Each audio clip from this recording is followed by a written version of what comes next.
Joining me now to go through the temperature of the country is Mark Mitchell, the head pollster over at Rasmussen Reports. Mark, thank you for joining me. Yeah, really great to be here, man. We booked this a few weeks ago, and who would have thought the incredible amount of stories that we'd have to be going over? This is a really crazy time, I think, in recent American history. I completely agree with you. I just want to jump right in. What polling are you and Rasmussen doing regarding Charlie Kirk, politics, violence, and what's been the feedback or data? We're the only daily pollster, so we track presidential job approval daily, and I can tell you it hasn't had an impact on Trump's approval. The wind got taken out of his sails back. We can talk about Epstein if you want, but back during the Epstein period in early July, hasn't really recovered. It's been between -4 and 0 net approval ever since then. But right direction has plunged just in the last 3 days. It went from 45% to 40%. That's still historically really high, but it's been in the mid to high 40s all of Trump's second term. And so I think that represents a gut punch to a lot of people, especially Republicans, a 7-point drop, independents, a 5-point drop. Democrats are up to, might be noise, maybe not, but I think people are looking around and saying, well, I am happy Trump got elected, but something's not right in America. And this Charlie Kirk polling, literally, we just got back this morning. How concerned are you about political violence in America? Pretty straightforward question, but an important result. 69% very concerned, 21% somewhat. If you do the math, that's 90. Now, I don't think I've ever seen a 9 handle on any of these concerned about the issue questions. Because even with inflation, like the people that are doing well don't care that much. And this beats inflation, like probably the prior record winner. And only 1% are not at all concerned. Here's the thing, just as many Democrats as Republicans are concerned, but more Democrats are very concerned. I think they fear right-wing blowback. Recently, a gunman in Utah shot and killed conservative activist Charlie Kirk. How likely is it there will be more political violence in the next few months? 85% likely, 48% very likely. Again, equal numbers of Republicans and Democrats. And then we tested a Trump quote. It's long past time for all Americans and the media to confront the fact that violence and murder are the tragic consequences of demonizing those with whom you disagree day after day, year after year, in the most hateful and despicable way. And to me, this one is like the silver lining of this whole storm cloud. 85% agree, 58% strongly, including 85% of Democrats. So I think these insane demons on TikTok and Instagram and Reddit celebrating Charlie Kirk's murder in a gruesome way are not the majority of Democrats. In fact, I don't even think they're a large minority.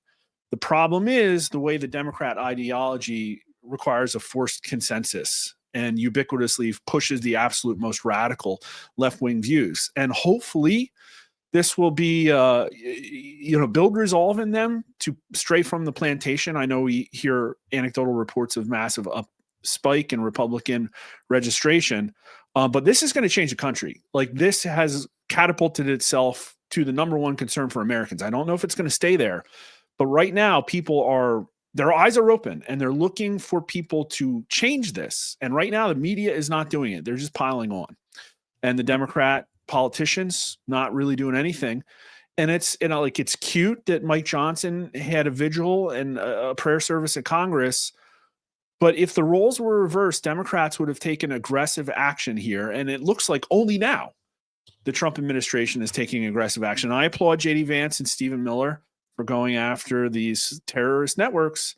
But Trump called Antifa a domestic terrorist organization in 2020. And it would appear that in those intervening 5 years, the FBI was busy investigating conservative organizations and not cracking down on our radical terrorist cells here.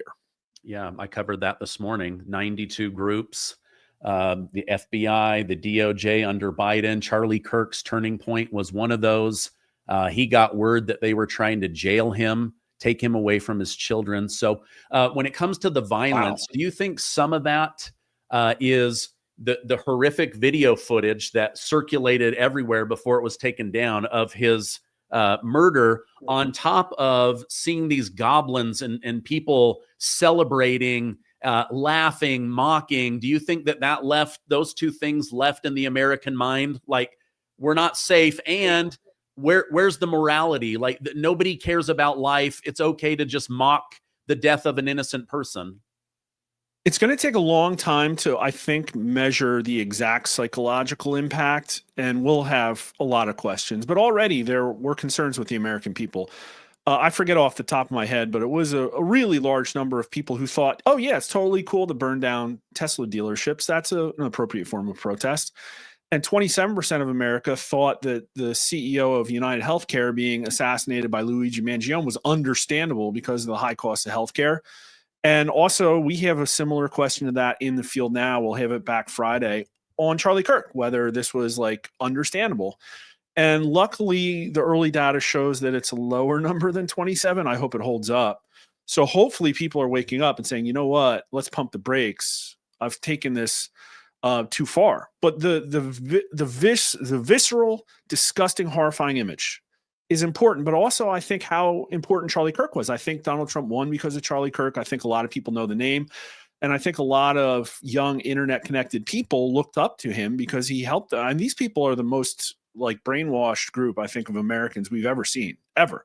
The amount of psychological warfare aimed at these people and how confusing their life. My upbringing was pretty straightforward, as I'm very sure yours probably was as well. You know what I mean? Like there was no gender confusion. There were no dark corners of the internet fighting for our mind. And that's something that we have to wrestle with. And we did, we can get into it in a little bit, but I polled on 18 to 29-year-olds. Everybody says these people are more conservative. They're not. They're insanely economically socialist. And they happen to vote for Trump because they believed him most, but they are going to, like, this is not going in a good place. And unfortunately, they've just been bombarded with all of this absolute garbage. But one more thing about images is that we poll on things like capital punishment because it's a very useful way to gauge somebody's core beliefs. Like, okay, people believe in justice, they believe in empathy, but if you ask a question like that, you get a good benchmark of how they balance both of them, right? And last time we asked it, it was 49 for and 36 against. So that's plus 13. Well, we just polled on Irina Zarutska, a beautiful young 23-year-old Ukrainian refugee, savagely murdered on video for the entire world to see.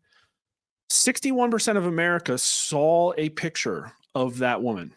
And of all Americans, 60% want that DeCarlos Brown executed. 20% don't. So that went from plus 13 to plus 40. And among people who saw the picture, I'm pretty sure it was 73 to 14. So a massive amount of people are like, you know what? No, this guy's got to die. Like, I'm done with this. Yeah. We don't have room for empathy. There needs to be justice. And I think the imagery did that. And that was taken before Charlie Kirk. So I think we're going to see a lot of resolve. The left will frame it as hate. I think people are fed up and done. And a lot of people are now rightly, I think, questioning the Trump administration. Because I think people assumed that this stuff was going to get fixed. Yeah, they were expecting a chainsaw and they have not seen that. Let me, I want to talk about Obama and also a very prominent Democrat. But first, I just wanted to show you my own. I said, will Utah apply the death penalty to Charlie Kirk's killer, Tyler Robinson? 783,000 votes, 87% said yes, that they believe that he is going to get the death penalty. I could certainly frame that question differently and ask again, but I agree with you. I think it was so horrific to the mind that they're like, okay, this has to be an eye for an eye. Like, this person has to be taken out. Same thing with Irina Zatruska. You can't even ride the bus or the train without fear of being murdered. That image over the top, I think that's going to sit in a lot of people's minds. If she had stayed and warred toward Kiev, she would have lived. That's the horrifying truth about this situation. And I mean, I think people are fed up. I think that this is new resolve. Unbelievable. Here's the part that blows my mind, though, is that people crave justice now. And we're going to try and measure that, because already we had a lot of people wanting folks like who manipulated intelligence as part of the Russian collusion hoax, 57% of people wanted folks to go to jail over that, including a plurality of Democrats, 49%. So already there was this like accountability signal. I think it's going to increase. But the problem with that now is that we have Luigi Mangione, we have DeCarlos Brown, we have Tyler Robinson. Federal government is seeking death penalty, rapid death penalty for all of these people. These people are going to get 3 square government meals a day, have millions of dollars of legal fees spent on their appeals, and sit around padded rooms talking about their feelings for the next 20 years. That's the problem. And the left is still going to be cheering them. They're going to be fanboying. I'm surprised we haven't seen more. Maybe we need to give it a week or two about the like racial systemic black equity stuff that's going to come out about DeCarlos Brown, about how the system failed him. You know that's coming. It's just a matter of time. And then this guy too. I mean, they're like, you already have ABC trying to minimize it because of his like romantic relationship with his roommate. Yeah. That's really horrifyingly gross. So yeah. I don't think these problems are going away. I think that it's going to become more to a head. Again, I think the good news is the Democrats are not unified on this. But the problem is that their information dissemination mechanism and their political leadership are unified in holding the line. On the right, you have something very different. You have a very unified voting bloc base. They all believe the same things right now, which is mostly this system needs to be freaking fixed now. But then you have Donald Trump at complete odds with the establishment Republican system, which has no intention of changing itself at all, as it shows itself over and over again. Mark, let me show you something that was trending today. Obama taking swipes at Charlie Kirk as well as President Trump. Obama implies Trump to blame for Charlie Kirk assassination. Extreme views were not in my White House. This is over on Breitbart News. You can go through this.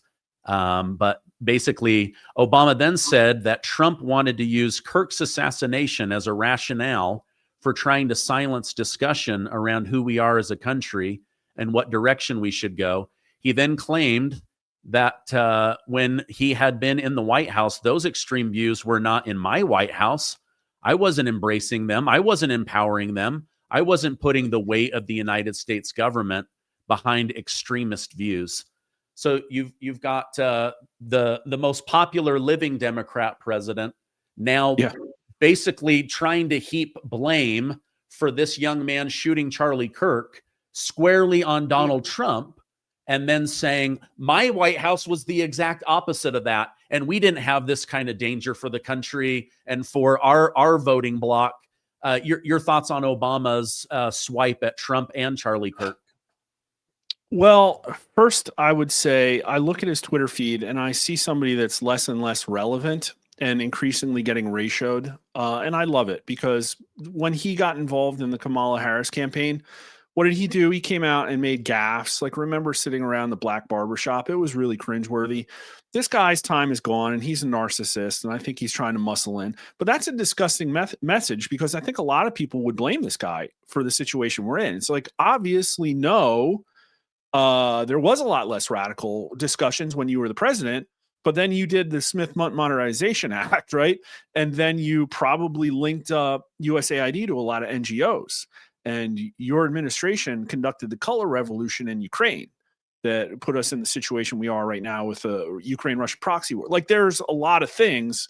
I was on Reddit back when he was president, and it's entirely different now. And why? It was probably full of Fed sock puppets.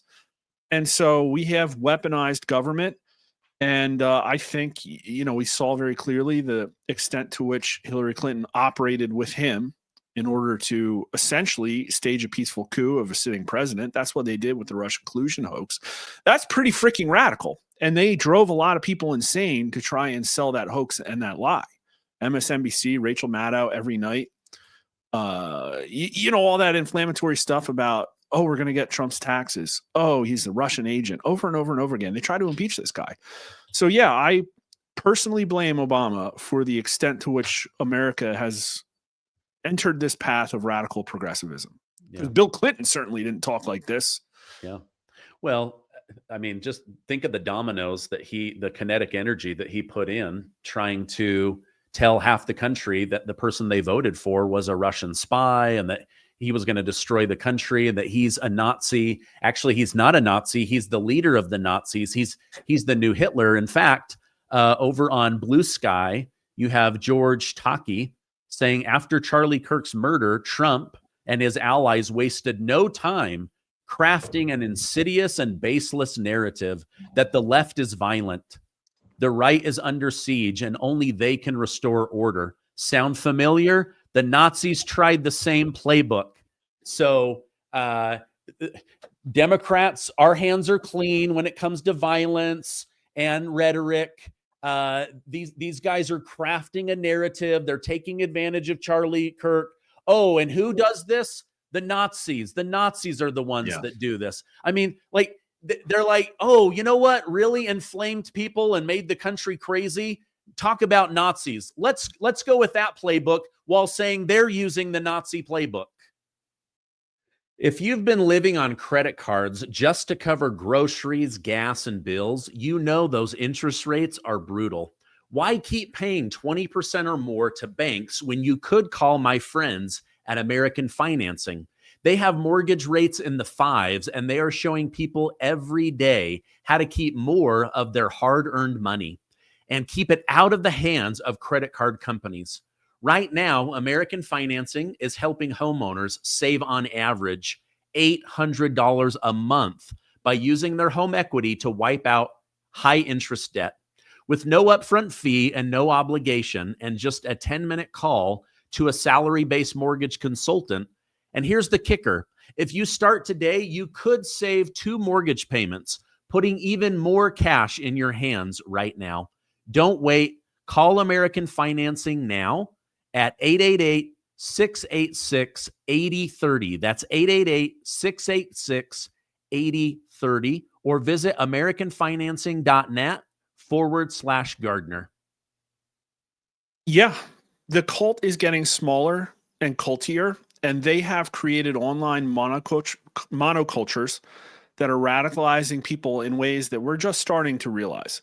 And we all know, again, we talked about how you and I were brought up. And if I talked about gender confusion with my 3rd grade teacher, she would have called home to mom and said, you know, there's a problem here, right? And so they've taken public education away from us. They've robbed these kids of a civic education and substituted it with moral relativism and multiculturalism. They've taken academia from us. They've taken mainline Protestant denominations away from us. They've taken a lot, but they've taken the internet. And I was on War Room today and harped a lot. I won't go into all of it on Reddit. And if you're sleeping on Reddit, you have to understand what it is. It's the 5th biggest website on the US. It's the place where the largest community for almost anything that you would be interested is, like, you know, trading magic cards or building boats out of wood, but it also is a very strictly enforced leftist narrative by moderators who nobody knows who these people are. Likely a very good place to increase your leverage if you're a foreign influence or intelligence agency. But I'm sitting here looking at the subreddit for anarchism. It's got almost 300,000 people. The Christianity subreddit only has 570,000. So anarchism is almost as big on this site that many teenagers get to. They can go and see anything they want on Reddit. And on this front page site are multiple links to resources, like what's anarchists, and here's all these different communities within Discord. And here are links to the dark web communities that we have, encrypted Tor links. Like what's going on here? Does the FBI care? There's one for Antifa. There's a very vast Antifa community on Reddit, 120,000 subscribers. And then the main political subreddits, if you go and look at the word Kirk on r/politics, which has 8 million, millions of people a week go to that place, 8 million subscribers, you will just find a list of headlines blaming this guy, calling him a fascist, saying he's hateful. This is where the brainwashing happens. And it's a problem because, like, you have like all the queer groups arming each other, and they are now gearing themselves up for what they think is going to finally be the fascist Donald Trump crackdown on their free speech, which they didn't care about free speech when they were trying to force everybody to take an experimental vaccine. So they all of a sudden made a complete 180 on the First Amendment, right?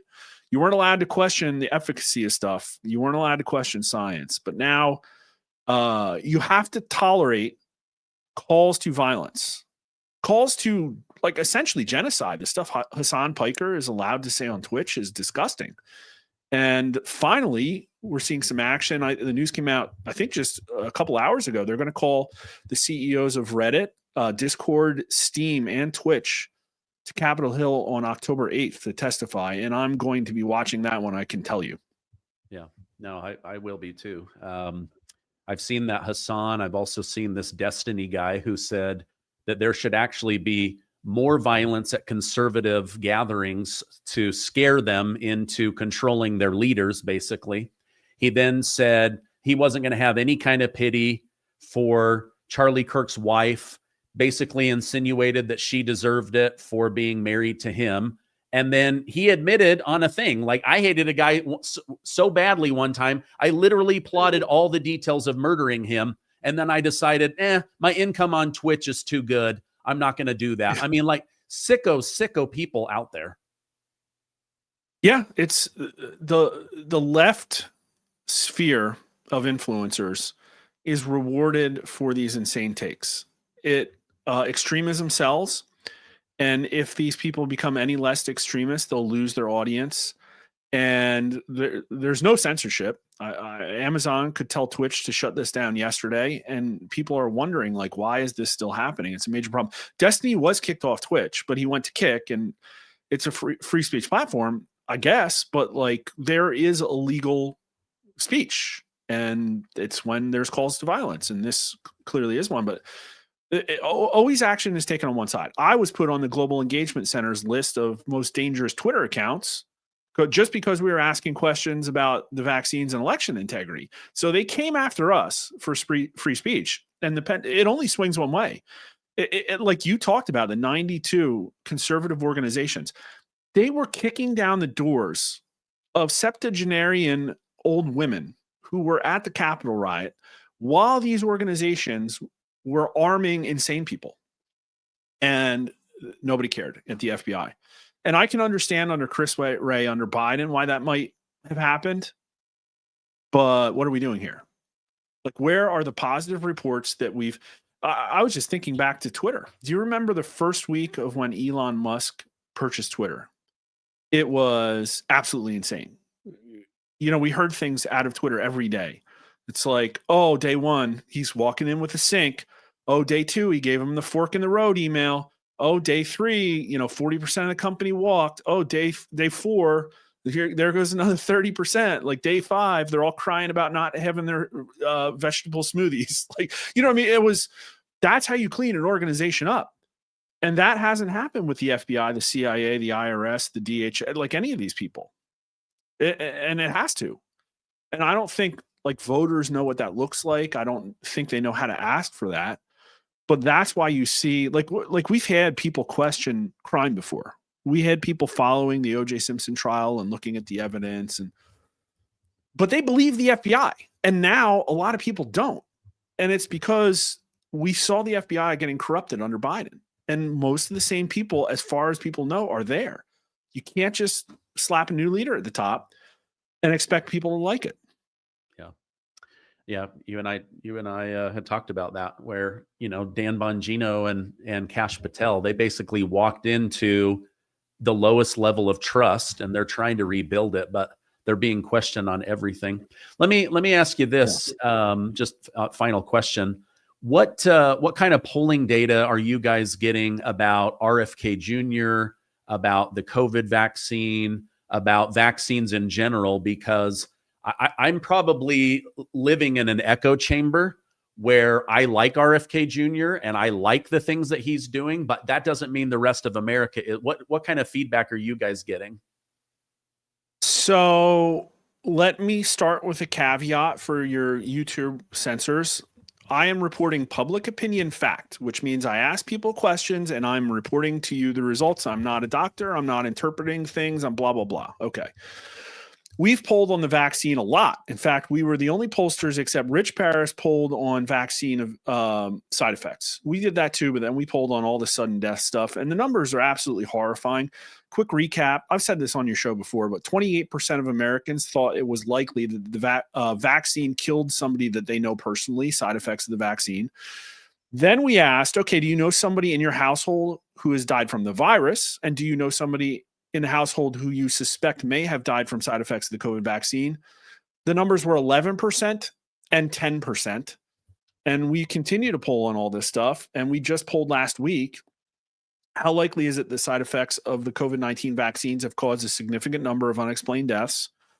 56% likely, 32% very likely. That's the highest number we've ever seen. So this is not going away. Only 35% say not likely. Only 17% say not at all likely. Now, you asked about RFK. Like he started with a lot of support because I think at the beginning people weren't happy with Biden and Trump as the options. He got 16% in one of our first polls. It got down to 1%.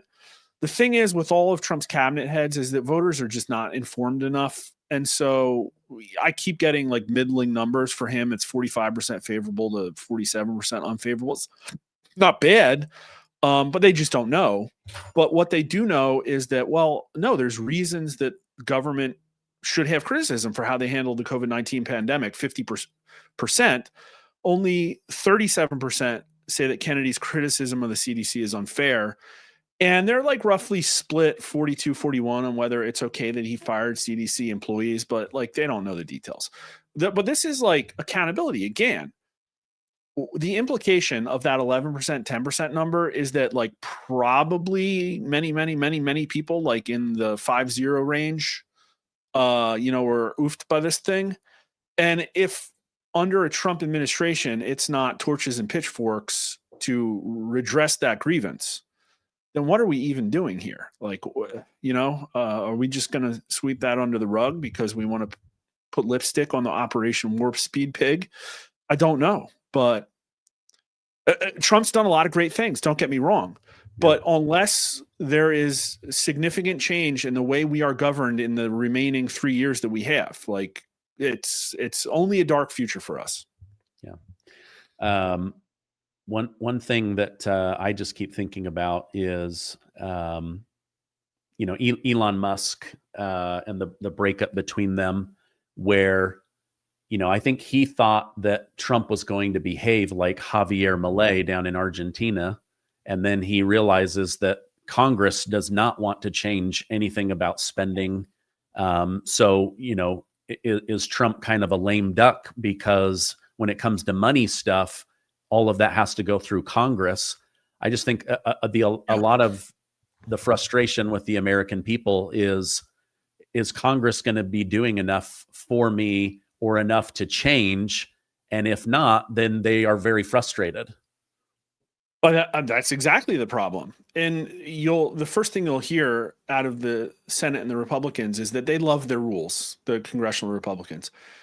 They would love to do this, but there's limitations.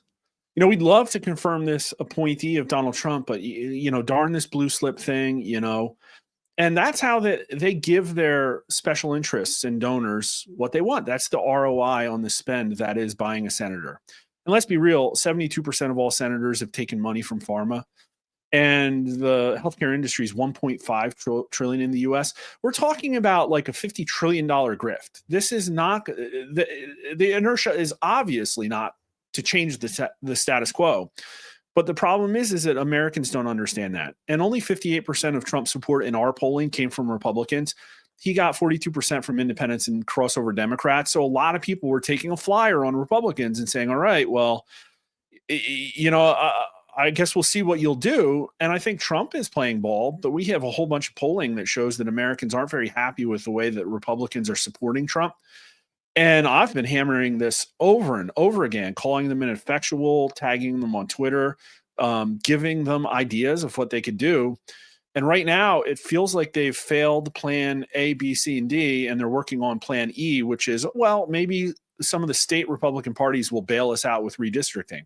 Well, that's gross, and that's a complete failure because you still have like a pretty decent amount of time before November 26, where you can ram stuff through Congress and the Senate. oh, well, we have the Senate filibuster rule. One of the most important conservatives in America just got shot by radical, insane Democrats. If the roles were reversed, the Democrats would shove so much stuff down America's throats right now, and they would not care about the rules. And when we say it, it's like, okay, well, it's not a constitutional limit. It's just not. Oh, well, a certain amount of Senate has to vote. Well, no, you can make it a simple majority for them to vote for this rule change. And then you can pass good laws, good governance. That's what Americans wanted. Codify Trump's executive orders, change the face of the federal government, and they won't do it because they're all insulated and bought and paid for. Every single freaking one is one or the other. And they don't, I've been that, like John brought me down, and I think we might have talked about this. It feels like a bubble. They think they're doing a good job. They have absolutely no idea. 90% of America is concerned about political violence. They think they're going to see more people get shot, and their staffers down there are leaving at 4 or 5 p.m., going to happy hour, chatting with the people on the other side of the aisle. It's not an existential battle down in Washington, D.C. The only existential battle is how much they let Trump get away with. And like you said, a chainsaw. The numbers were off the charts when Elon was hacking apart the federal government. And then Republicans shoved him in a ditch so they could get their spending bills through. That's what happened. Yeah. They never intended to allow Trump's Elon Musk to come in and actually change the federal government. And I think Elon was dismayed and let down. And that's what happened. Yeah. Yeah. Such a sad outcome, because I remember covering that, and like, just people were excited. Yes, we're doing something. We're finally. And then I watched the Republicans and I was like, are you guys kidding me? Like, you are blowing it. You are blowing it. Whatever the American people want, you're doing the exact opposite. And then you're going to cry in 2026 if you don't win, and you'll be the one to blame. Well, Stephen, here's the thing. They're not going to cry. If I'm going to enrage your followers, I might as well go the whole way. Is that the Democrat machine exists to acquire power. The Republican machine exists to collect donor money and funnel it through the consultant class to maximize kickbacks and political influence. And so whether Republicans win or Republicans lose, the donor money still comes in. And in fact, they probably are forced to do left stuff for their special interests when they're not in power. And so they kind of, I think, are just waiting for Trump to leave so they can get back to business as usual. And they're going to run, you and I both know they have one playbook. It's to run somebody like Mitt Romney and get about 61 million votes and talk about, systemic reform. Oh, we're going to reform entitlements. Oh, we're going to reform our tax code. Oh, we're going to reform regulations. Like, people are done. They want rapid change. And we're literally going to be a socialist country if the conservatives and Republicans can't do it. Yeah. Well, New York is proof of that, right? You just had Governor Hochul say, we have to support Mamdani. And I saw some polling out. I don't know if it was you or someone else that basically said the Democrat Party is now leaning more and more socialist than ever before. It's sad. Yeah. Yeah. Yeah, it has taken over. Again, the online monoculture. They were very good at making sure that everybody believes the same thing, because fundamentally they're a movement that's about moral authority, validation, and forced consensus. It is a cult. They require rigid thinking out of everybody, and they police thought very, very much. And you have a lot of people looking around saying, geez, I don't want to come out and celebrate the murder of somebody. So, like, there is some cognitive dissonance there.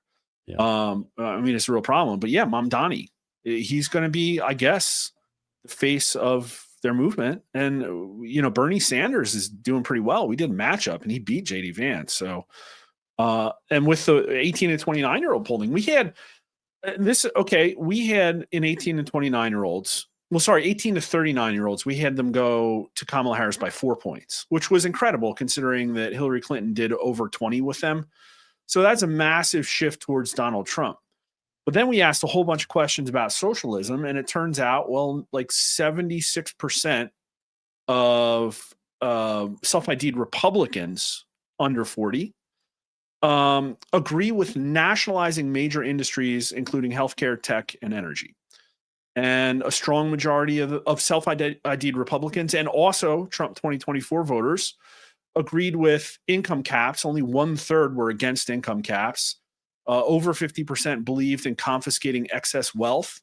These are the conservatives that people think the young generation is going to come bail them out.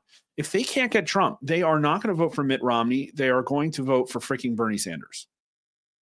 Wow.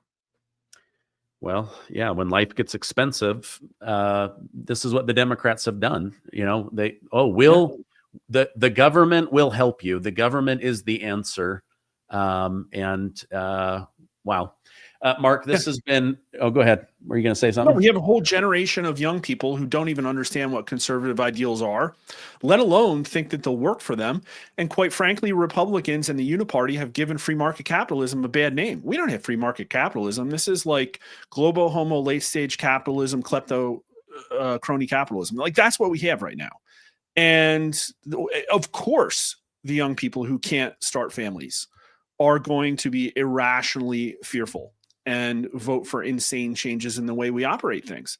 And so this is it. This is the window. It needs to change now, because when these people get in power, there's going to be problems. Yeah. Mark, thank you for taking time out of your day. If people want to follow you online, where can I point them towards? Yeah, always love talking to you. And you informed me stuff I didn't know about that Hochul thing. Wow, that's insane. Yeah, she just endorsed him. He's going to win. And my take on that is that he will show us how bad New York already was, not how much one communist can do to New York. Yeah, honest pollster on Twitter. I do a lot of tweets. Rasmussen_poll on both Twitter and YouTube. Those are our main accounts. We do videos a couple times a week. And we do talk about politics, but we also talk about this stuff because it's going to start changing real fast now. I think we're kind of in end stage, fourth turning. Okay. Well, thank you so much for coming on. I'll put those links down below. We'll have you on again in the future. Thanks so much. Great to be here.